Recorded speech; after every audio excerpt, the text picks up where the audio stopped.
Karena kalau kita nanti masuk surga itu ngandalkan syafaat Rasulullah Shallallahu Alaihi Wasallam. Kalau amal kita tidak cukup, amal pidato itu disangoni, itu serawan masalah. Tahlil nangis sebenarnya di depan umum, neng omah ya pati iso nangis. Ngaji.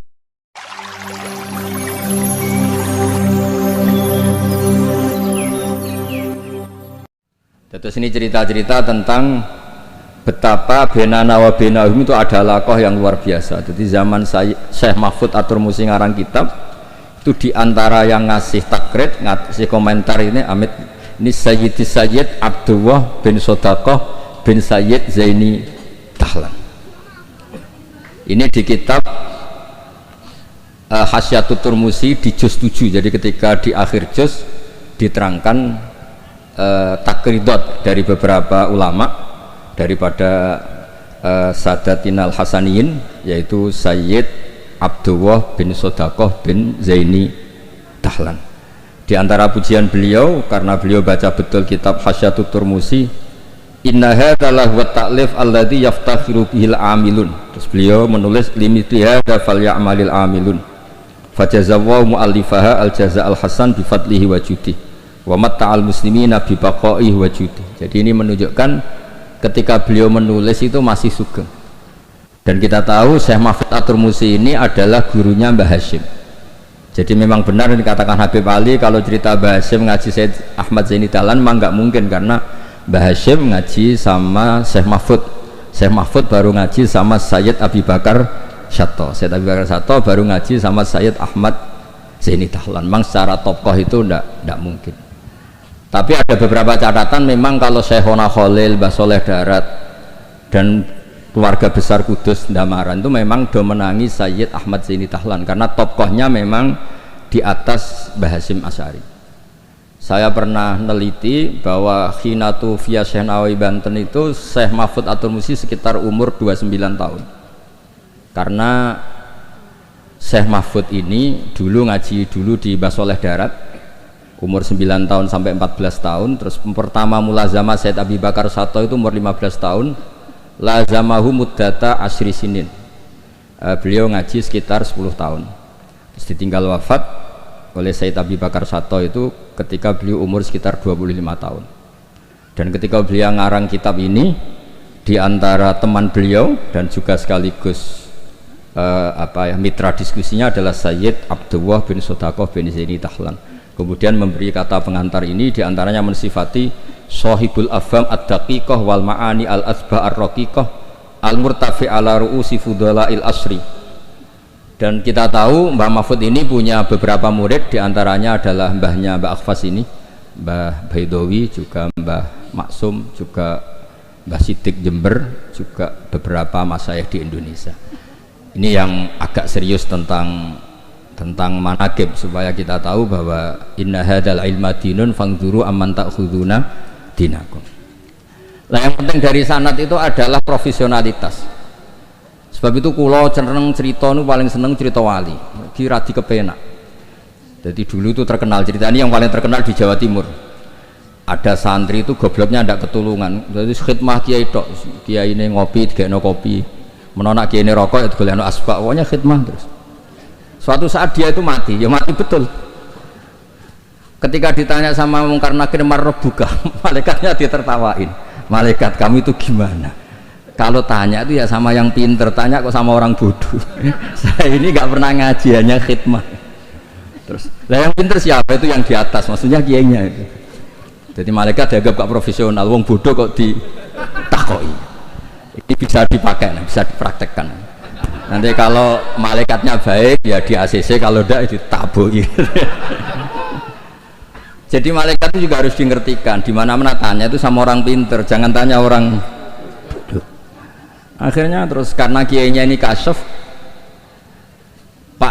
Pak Kiai, kata santri Anda ini, santri jenengan ini disuruh tanya orang pinter, yang pinter jenengan yang jawab. Ya aku sing jawab itu sepanjang terus dijawab marrobuka Allah gini-gini. Terus singkat cerita terus kiainya agak-agak marah, cung goblok mulai mondok nganti mati.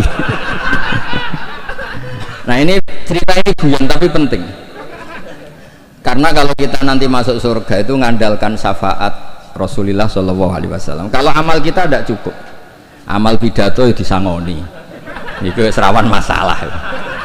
Tahlil nangis sebenarnya di depan umum, neng omah ya pati iso nangis. Ngaji semangat ya nak didelok wong ngene-ngene iki. Ngaji ning omah ngontak ngantuk. Enggak meyakinkan. Amal kita semua ini tidak meyakinkan. Yang meyakinkan itu syafaatul Rasulullah Shallallahu Alaihi Wasallam. Dan syafaat Rasulullah ini supaya Nabi itu tidak capek-capek, ini harus didelegasikan ke kiai-kiai, karena banyak kiai yang mengatakan saya itu tidak yakin bisa nyafaati. Timbang Nabi repot-repot moro mriki kan ya mendingan dipasrah-pasrah wong kene lah. Ya ada kiai yang cara berpikir begitu. Tapi itu bukan guyon, memang secara sanad seperti itu. Masyhur di kitab Syafaah. Di kitab Syafaah itu ketika Allah memanggil semua nabi dan ada kursi di surga, hanya Nabi yang nggak masuk. Itu bisa dilihat di kitabnya Sayyid Muhammad Mafahim Yajibu Antusoha. Ketika Allah tanya mana Habibi Muhammad, beliau tidak mau masuk, kata nabi-nabi yang lain. Kenapa tidak mau masuk? Walhasil terus Nabi ditanya sama Allah, kenapa kamu tidak mau masuk? Semua nabi sudah masuk. Kalau saya kadung masuk, surga ditutup. Nah ini yang muat saya nggak jelas-jelas ini nggak bisa masuk. Intinya kita masuk dulu digiring Rasulullah Shallallahu Alaihi Wasallam. Jadi memang jadi wong pinter tuh penting. Jadi wong pinter penting, sing goblok ben tetep goblok. Nggak usah memaksakan apa pinter. Selain angel ya ketok ora sopan. Kula niku gak ada santri kanca nggih kanca riyen ngaji sami-sami teng Mbah Mun. Niku gobloke ra karuan. Nek tak takoki kenapa ke goblok? Sungkan Gus, nyaingi Mbah Mun. Saya itu pernah dinasehati itu paling saya kenang. Gus, nak soleh udah nemen-nemen. Kenapa? Mari kok swargane ambek Mbah Mun sungkan, gak enak. Apa beda widadari sungkan? Apa pacaran mbek widadari sungkan? Soleh pas-pasan kok awraku. Itu angan-angan kok masuk akal. Ora enak. Sampeyan iso bayangno swarga awur Mbah Mun. Apa metingkrang sungkan apa. Terus monggo ke soleh pas-pasan mawon kersane lho. Tapi risikone pas-pasan nak kuotane ra cukup neraka. Lah nek kuota nak pas-pasan risikone niku.